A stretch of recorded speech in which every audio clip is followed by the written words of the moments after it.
all thought. A lot of people come here thinking Loch Ness is a little lake. When Nessie throws her head up, we'll see it straight away.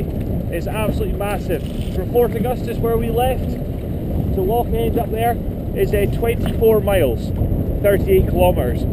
So it's very, very big. Width is about a mile wide, and the depth, some parts nearly 1,000 feet, 300 metres. There's more water here than all of England and Wales added together. So you could take every drip out of every river, lake, reservoir, stream, it would not fill us back up. And they also say you can get the world's population in here 10 times. So the way you see Loch Ness underwater is very steep with a big flat bottom, like a big bath. So that's how it holds so much water. Now, you all know the map of Scotland. Where we are here, Scotland is broken half, snapped in two. Originally, Scotland was in a straight line, but Scotland and England were two different bits of earth, floating about 500 million years ago. Scotland and England hit each other.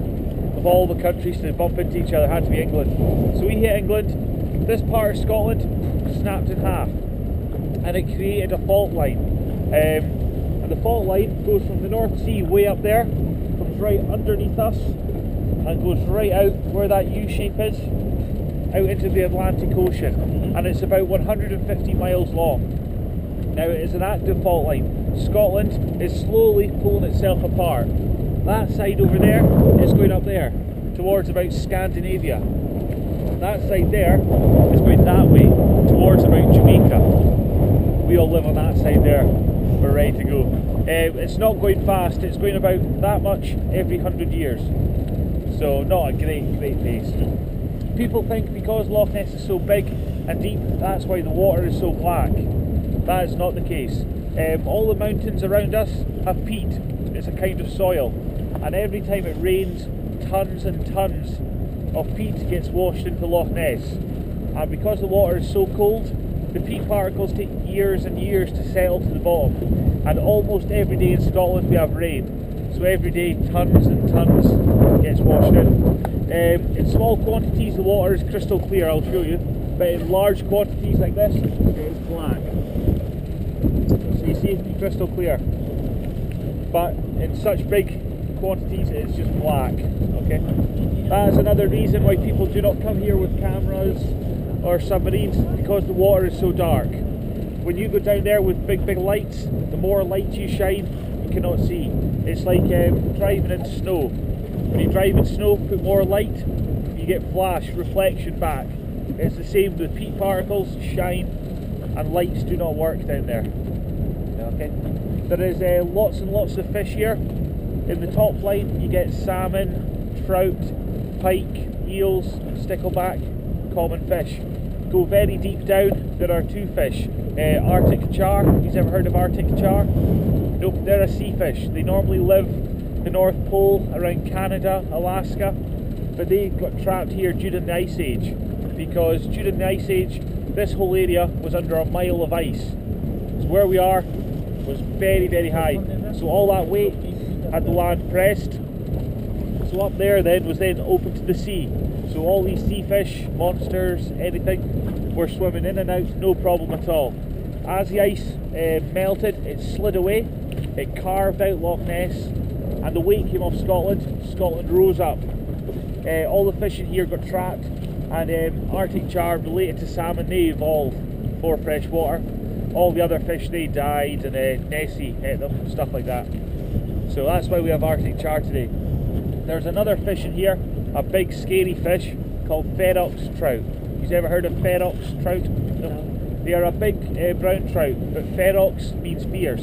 They are cannibalistic, so they live very, very deep, eating themselves. When their numbers get low, they come up, feed on smaller fish, and they multiply, and then they go back down again. But these brown trout, normally a brown trout that sort of size, so small fish. The brown trout in here, massive, big, muscly fish. Horrible, ugly fish. But they stay very, very deep. Also on the bottom, they have found carcasses of white eel. White eel is a eel which comes from the Sargasso Sea, and they can get that thick by the length of this boat. Very, very big. But they live right at the very bottom, in amongst all the silt on the very bottom of the loch. So they never ever come up to the surface. Okay. Anyone got any questions on Loch Ness? How it was formed? Is frozen the lake or not? Never ever freezes. It gets very cold. Touch the water if you want, guys. Touch it.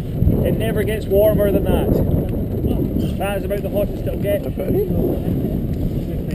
By the. I tell you what, I'll fill a water bottle and you can touch. There you go. Pour your hand on that if you want. So cold. So cold. if you go down your body depth, that will halve. That's about 9-10 degrees Celsius. By the time you go down 10 feet, that goes to probably about 4 degrees, like that, right to the very bottom.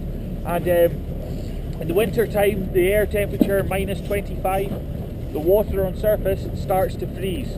But as water starts to freeze, it gets very heavy, denser. So that water gets heavier than the water below, and it sinks. The cooler water rises up above it, and it just continues. It never ever freezes. Never ever freezes. That's why in the winter time, when the freezing water starts to sink with the weight, the other stuff comes up, it's warmer than the air, so it looks like steam coming off the loch. So people in minus 25 think, oh, the water is warm.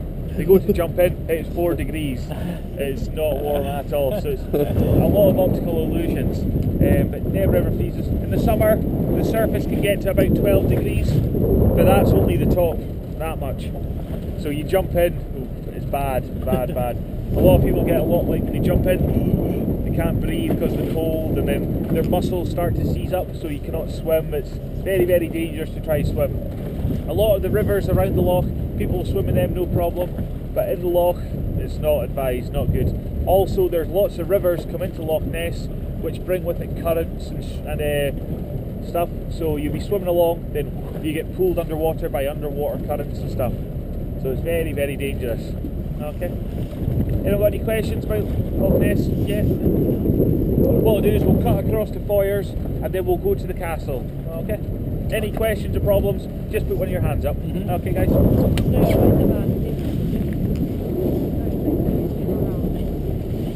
Cerca di mettere il cappuccino lì.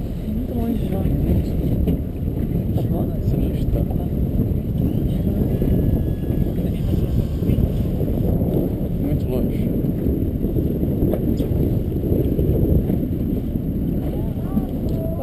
Imagina se estivesse vindo sem óculos. Isso aqui é óculos assim?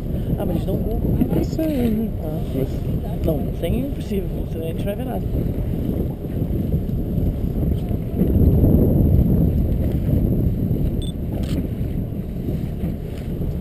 Thank you.